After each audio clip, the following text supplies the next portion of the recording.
I've had the privilege of teaching the theory construction doctoral seminar in Kentucky for several years, and we feature CMM in that course, and not necessarily the way we talked about it here. Let me explain.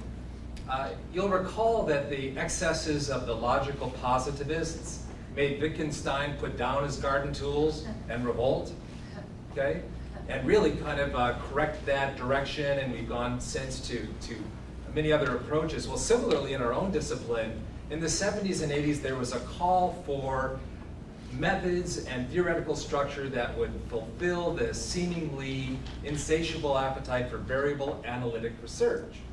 And in a series of articles and debates that were published over a 20-year period of time, Cronin and Pierce were featured prominently. And in each case, they argued the same, I think, and you'll think, reasonable approach, that it's not method that should dominate. We will not receive credibility as a discipline based on our methods, but on our ability to problematize the message and feature understanding and meaning. And so really, for the kind of research that I do, if it weren't for people like Vernon who stood up and stood their ground during this real movement, I'd say, in the 70s and 80s, and Ron and I lived through that. Deanna, she's so young, she doesn't remember, but she remembers. But this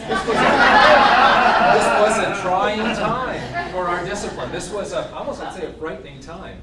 Were we going to simply mimic psychology, or were we going to keep our own roots? So with that having been said, I've had a chance to think about 4 basic observations I want to share with you. They're about CMM, IMC, and organizational crisis, as Deanna previewed. First of all, let me just make my 4 observations, and then I'd like to animate them with an example.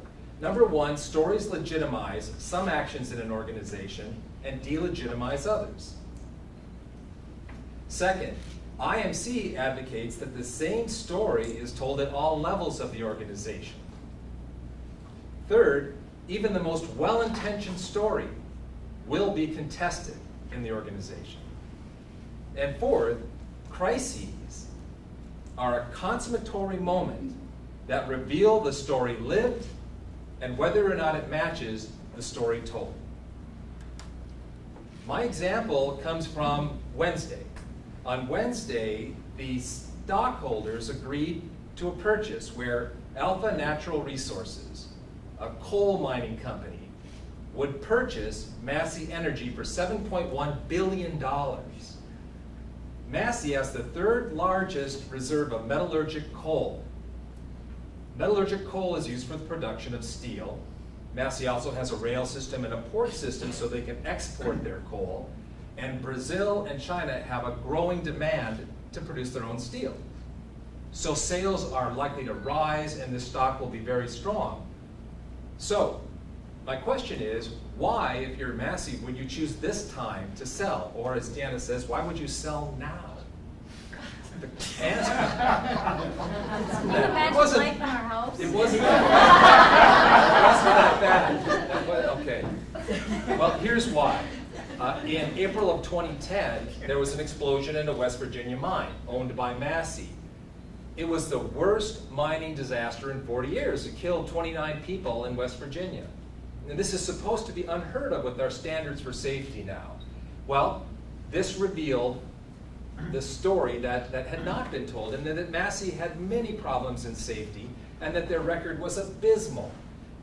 The regulatory agencies put such restrictions on Massey that they could no longer function in a manner that would allow them to have the profitability they wanted, and so they sold. But here's the point. Here's the point where IMC and CMM unite with this case, and that is, what will be Alpha, the purchasing agency's story?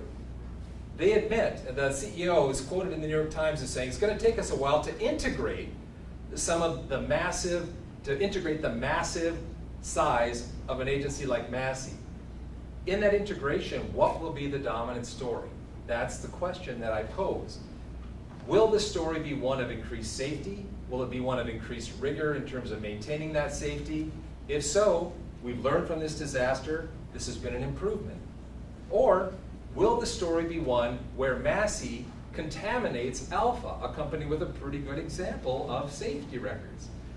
This is where I think the rubber meets the road for IMC and CMM. Will the story permeate that learns from a troubled past? If they do, it'll be like Joel was talking earlier today, that they can learn and perhaps reach better levels of function at alpha. If they think they can have their herring and eat it too, then we've got problems in that there'll be a continued decline, I would say, where as I mentioned earlier, Massey could actually contaminate a positive story.